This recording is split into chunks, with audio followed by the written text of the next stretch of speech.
welcome back. So today we're going to touch on probably one of the more familiar postures from the restorative canon. It's a take on corpse pose, or as some of you may know it as, Shavasana. And it's just a more supported version of that using some props. Now it's one of the postures that we can really simplify. And in fact, from the equipment that we have out now, we can simplify it even further. For our basis of this tutorial, we're going to use a yoga mat. We are going to include an eye pillow, even though you don't need to have the eye pillow, and then 2 blankets. But again, you could simplify this down to a single blanket. So for our setup, let's take the top blanket off.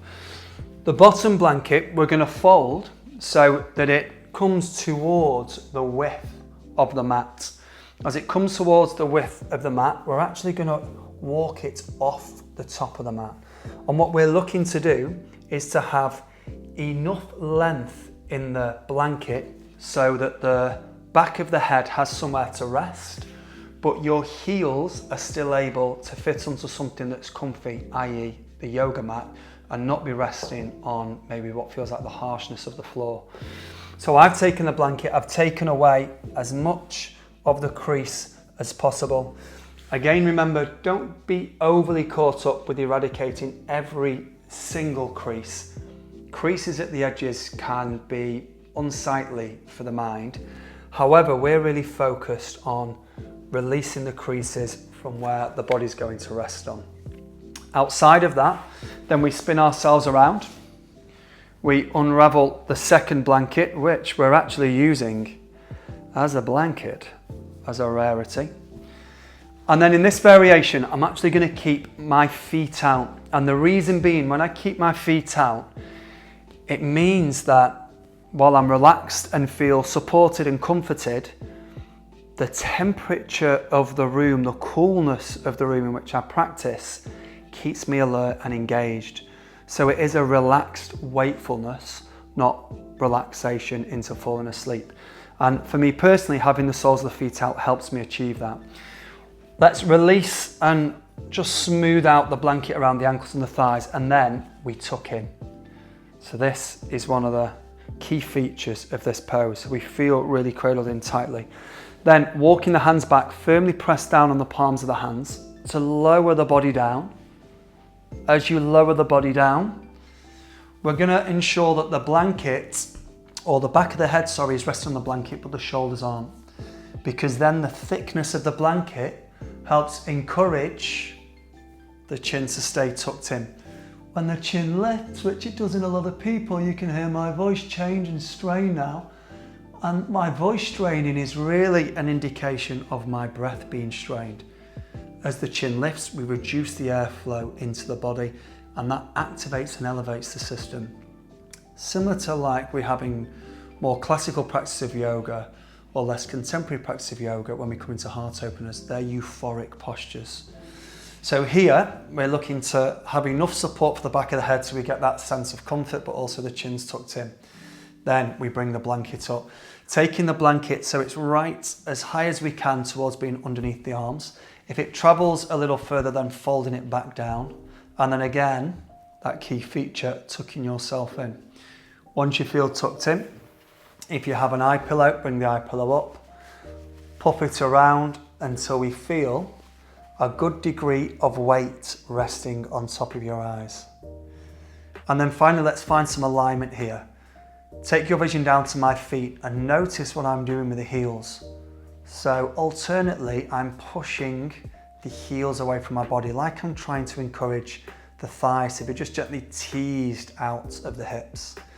Then we'll do the same with the hands. We'll reach the fingertips skywards and just wriggle into the shoulders, create space into the shoulder sockets. Reaching down towards the feet, lower the hands down. Turn the palms skywards and let the back of the hands rest onto the mat. Gently bring the shoulder blades together. If we can, chuck the chin back in. And there's our pose. So now for a second variation, the only change that we're going to make here is to roll the blanket. So we can keep the blanket folded in the same way. We simply turn it, so again the seams away from the back of the neck, and then we roll the bottom of the blanket upwards. As we roll it upwards, make sure we leave enough space for the back of the head to rest on the blanket and the mat. That again can seem insignificant, but it's not. Even, I mean, this is quite a thick mat to be fair, but most mats are quite thin, are much thinner than this. But if you have the blanket down here and your shoulders are raised even to that degree, you're reducing the support for the head. So it could feel ever so slightly like the chin wants to lift. So we want the support for the neck on the mat, but we also want enough space for the back of the head to rest onto. So I'm going to roll, that's going to be the support, just try to iron out again any of those creases. And then our setup or our immersion into the posture is the same. Again, I'm going to keep my feet out because I just prefer that variation, although it's not for everyone. And then once I have created a little more smoothness around the feet, we tuck in, hands down, walk down into elbows, walk down into shoulders, and then we will roll. So now I can feel that support across the back of the neck. The chin can stay tucked in, blanket comes up, and then for me, I like to take the blanket all the way up to being underneath my arms. Puff up the eye pillow. And then again, make those adjustments just to create space in the joints. Back of my arms rest down. The sides of the body so they're comforted and supported by the blanket. Feet relax. Really nice. For a third variation, we're going to keep everything that we've previously touched on with now the added support for the neck, but you can see that we've also brought a bolster in. So a bolster or quite firm pillows are really good for this. We're going to take these down. The bolster is going to prop up the backs of the knees. Now this really helps by softening the curvature of the lower back. As the knees bend, there's a little less tension in the hip flexors and the top of the hips. And that means that that curve of the lower back feels much softer and it's more supportive again. So for this variation, similar to the eye pillow, let me just show you this. Let's pause on this. Now, if you don't have too much consideration and care and attention to how a bolster is, look at the difference between that left-hand side or your right-hand side and left here. So can you see that the beans have moved and one side is much lower than the other? Again, sometimes in other practices of yoga, we're not really in it for that length of time where we would notice too much of this. And even if we did, we would probably use that sense of imbalance and that sense of sensation to really kind of work with the mind. That isn't what we want from restorative yoga. Our focus is comfort and support and creating a greater sense of balance. So it's, again, can seem insignificant, but I promise you it's not. Just taking time to adjust the bolster so it's as even as we can get it. Taking it down to the backs or behind the knees. And then again, because the knees feel more supportive, it means that that curvature of the lower back feels much comfier. And then we will start from the bottom, tuck ourselves in, slowly lower down.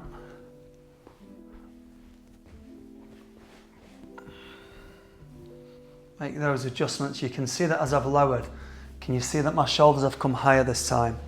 So there needs to be a bit of an adjustment. Notice that my heels are still on the mats at the bottom, so they feel supported too. And then everything that we previously touched on. We tuck in, eye pillow,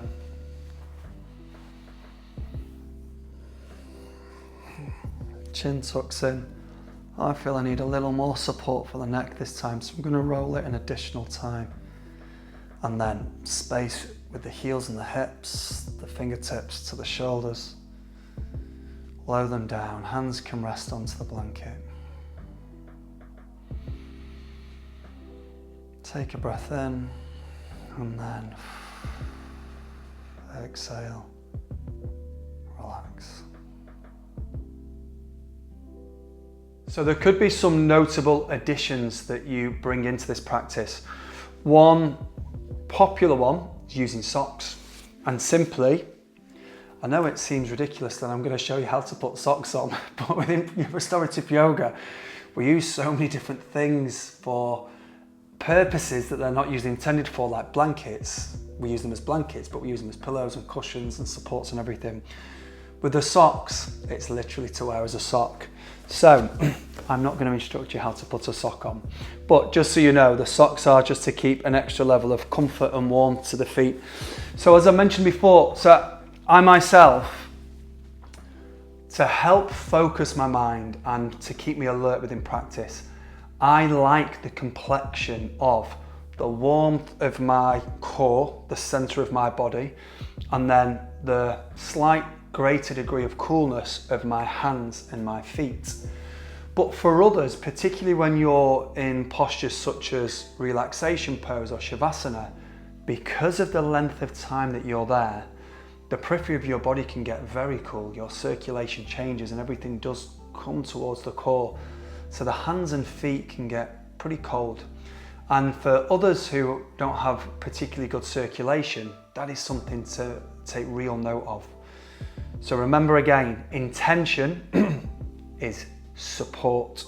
Practices that offer us support and a degree of comfort. Not so comfortable that we fall asleep and we drift into dream state, but enough support so we get pretty close to it. You know, we come into such a relaxed state that the mind can then calm down a little more.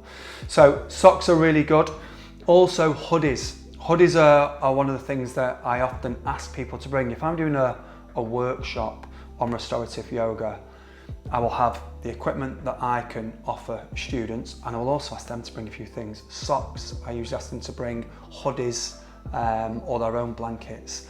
So hoodies are really good because, you know, that feeling again of being cuddled and cradled in, the hoodie does the same thing. It just makes everything feel a little more inwardly gazing and you get that extra warmth around the head. You can also often use the hoodie if you haven't got an eye pillar or eye mask. Lots of people who come to my practice, I notice that they pull their hoodie down, and while it doesn't fully rest over their eyes, it creates enough of a shadow to obviously help create a sense of darkness.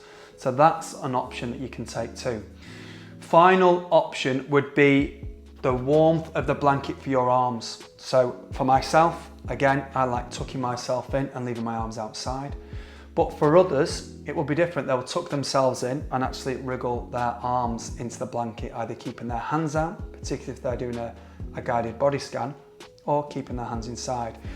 And those kind of very subtle nuances with a posture are important. Now, when you're practicing yourself, what you don't want to do is clutter it too much, particularly in these simpler postures. If you're sequencing 2 or 3 postures, some of them are quite complex. And I always encourage to try to have simpler postures teamed up with the more complex ones.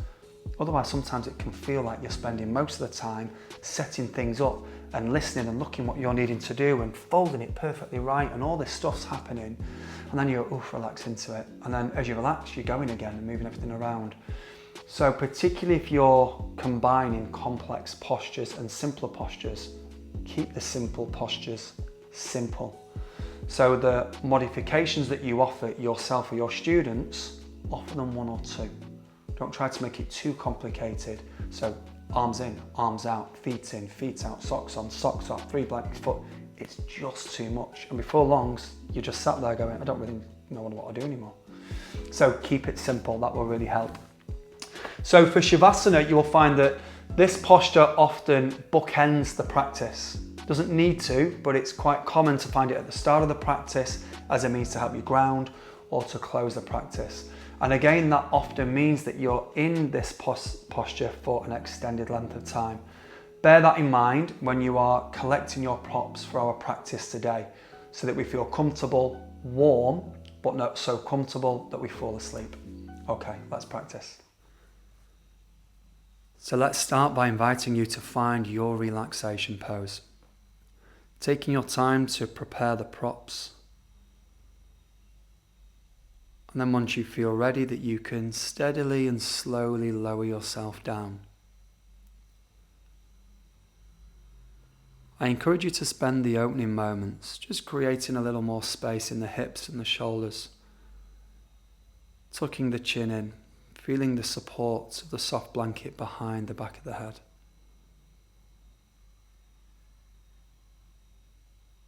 And then bringing your awareness to the whole body and really feeling the sense of your body, its weight and heaviness.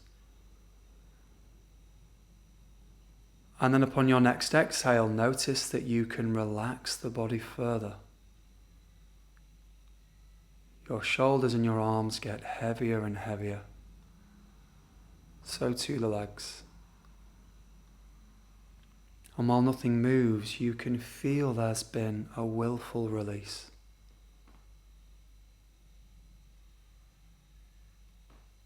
Pausing here, bring your awareness to the breath. And just start to tap into the sensations of the breath.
Now just noticing the movement of the mind. Those infrequent thoughts that seem to flow into our radar. Recognize that you're not here to stop thinking, but also recognize your capability to create separation from yourself and the thoughts. Just let them come and go. And continue to use the anchor as your breath. Occasionally noticing the feeling of the inhale as the body expands and stretches. And then allowing yourself to take and feel the release, the ease of the exhale.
Let's begin to deepen the breath so you start to feel that greater sense of wakefulness again.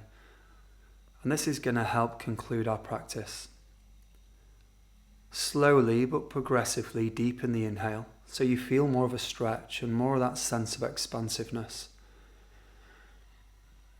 And then when you're ready and you start to feel more awakened, let's take the eye pillow or the eye mask to one side, bring your hands up to rest over your eyes and just very gently massage over the eyelids.